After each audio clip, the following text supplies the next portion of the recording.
Sekali lagi, saat kita terjadi pertengkaran, kita menang, tapi sebenarnya kita kalah. Karena kita gagal mengontrol emosi kita, kita gagal merendahkan diri kita, kita gagal mengontrol apa yang seharusnya menjadi prioritas kita. Itu saja dari saya. Terima kasih mbaknya. Tahan emosi, jangan mudah marah. Assalamualaikum warahmatullahi wabarakatuh. Selamat pagi, ketemu lagi dengan saya Yuni. Di tanggal 16 ini aktivitas masih tetap sibuk ya mbak ya. Bagaimana yang di luar sana? Situasinya sudah membaik. Dan untuk semua tempat-tempat di mana untuk pengecekan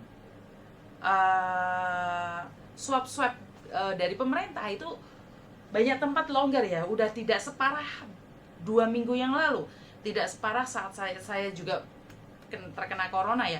Jadi kayaknya hari ini aktivitas berjalan seperti biasa, dan tempat-tempat swab test tidak banyak orang paitoy, tidak banyak orang antri, dan juga suasana tidak sesetres 2-3 minggu yang lalu yang mengatakan bahwa Miss Carrie Lam akan mengadakan lockdown total. Jadi saat ini Hong Kong menjadi lebih baik lagi, tidak sebingung kemarin ya.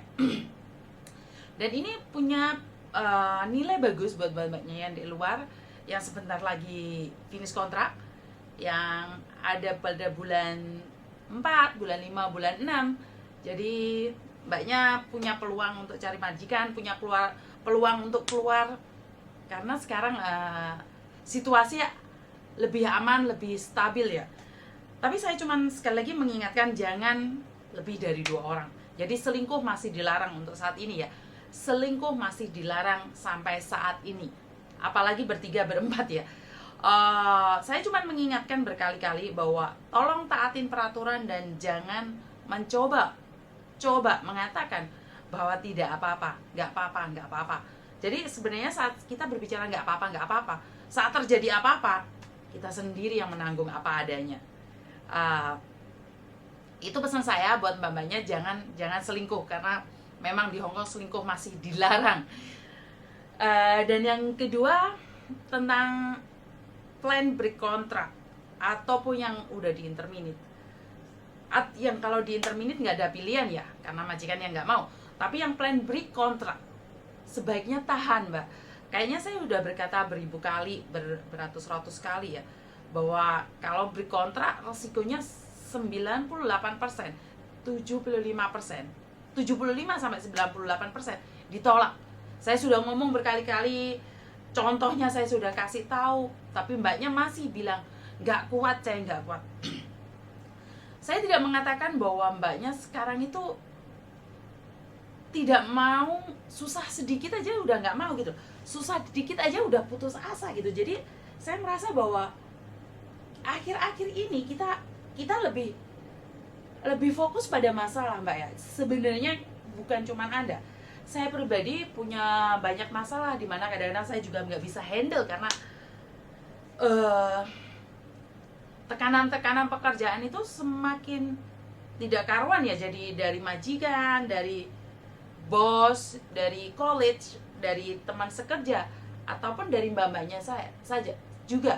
Jadi tekanan itu selalu ada. Begitu juga dengan mbak-mbaknya. Kalau saat ini menurut saya adalah majikan marah-marah di Hong Kong. Tanyain mbak-mbaknya yang udah Hong Kong 10 tahun, 20 tahun, dimarahin majikan itu wajar. Karena majikan Hong Kong stylenya tuh suka banget ngomongnya keras, emosinya keras, tapi mereka mudah reda dan mereka tidak menyimpan dendam ya. Saya apa yang saya lihat sejak saya ada di Hong Kong berapa tahun ke belakang ini, ataupun beberapa tahun yang dulu saya pernah bekerja di Macau dan saya tinggal di Macau. Jadi tingkat depresi orang Hong Kong atau kekecewaan orang Hong Kong atau tekanan orang Hong Kong itu lebih tinggi dibandingkan di Macau ya. Jadi orang Taiwan pun masih ada relaxnya, orang Macau pun bukan yang high expectation, tapi beda dengan Hong Kong ya. Di Hong Kong serba cepat, serba lebih baik, serba tinggi, serba hebat, serba mau menang sendiri. Jadi kalau mbak-mbaknya yang ada di PT saat ini, kalau kalian mentalnya tidak dibangun dari sekarang, saya yakin mbaknya akan gagal masuk Hong Kong. Apalagi kalau sekarang udah di PT aja, wah cek di PT udah 1 tahun nih setelah tuir ya opo aku cek. Sebenarnya itu terjadi sudah lama ya mbak ya.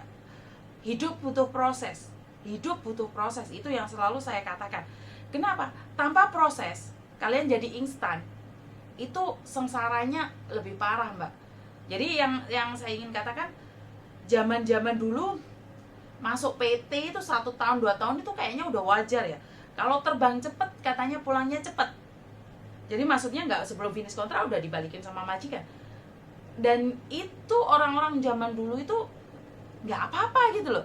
Dimana zaman saya masih umur 20-an, 25 tahun, itu memang zamannya orang punya tekad gini, lek gak sukses gak mulai, lek gak nggak uang oke, gak mulai. Aku gak mau pulang bawa koper dengan barang, dengan koper yang besar. Karena saya sejak kerja di agents, yang saya tahu adalah kalau mbak-mbaknya pulang dengan koper yang besar, koper yang banyak, itu menandakan mbaknya nggak punya uang. Tapi kalau mbaknya pulang Indonesia tidak membawa koper yang banyak atau cuma 1 koper aja, itu saya yakin mbaknya lebih banyak uangnya daripada banyak kopernya. Kenapa saya bilang seperti itu? Posisi finish kontrak, barang-barang semua udah dibeli, dipulangin semua ke Indonesia, jadi bawa tentengannya aja, jadi uangnya udah gebokan gitu loh. Tapi posisi kita di interminute atau posisi kita mendadak pergi, otomatis kan kita sebelumnya belum siap gitu loh. Jadi apa yang saya lihat, interminute sama finish apa bedanya? Kopernya.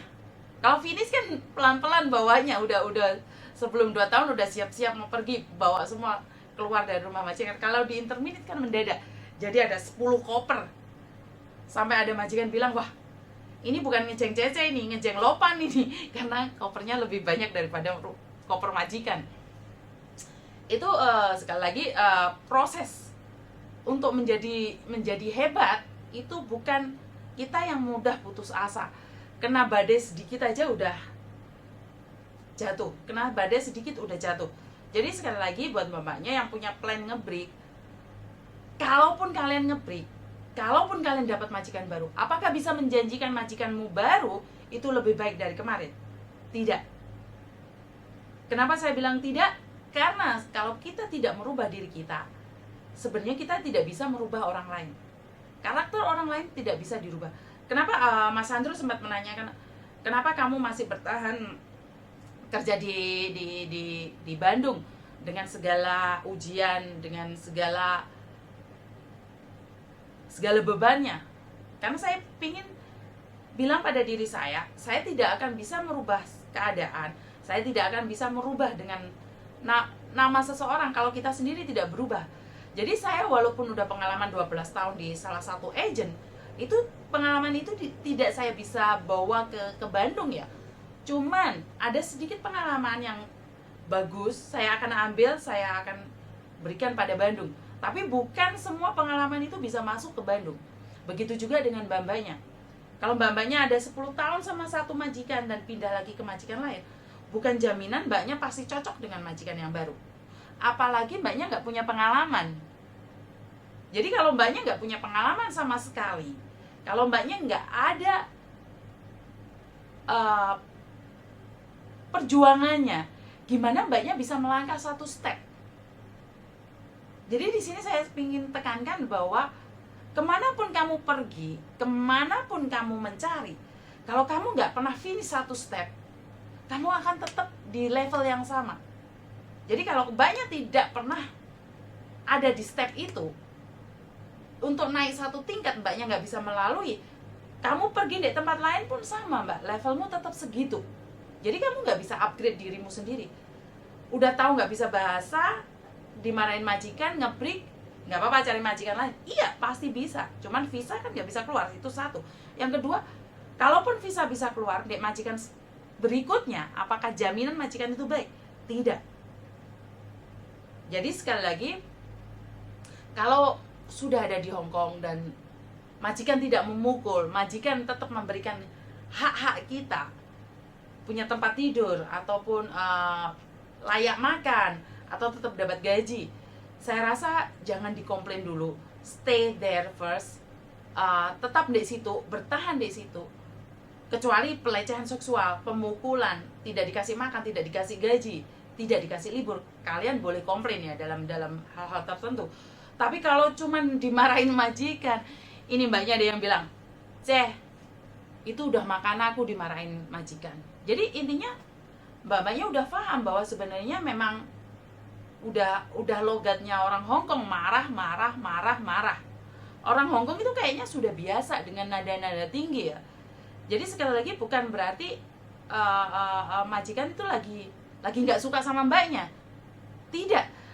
Dan saya tidak tahu kenapa mbaknya itu selalu berpikir bahwa Ceh, majikanku itu loh tidak menikah, Ceh, majikanku itu loh rumahnya cuma nyewa aja, Ceh, majikanku itu istri simpanan.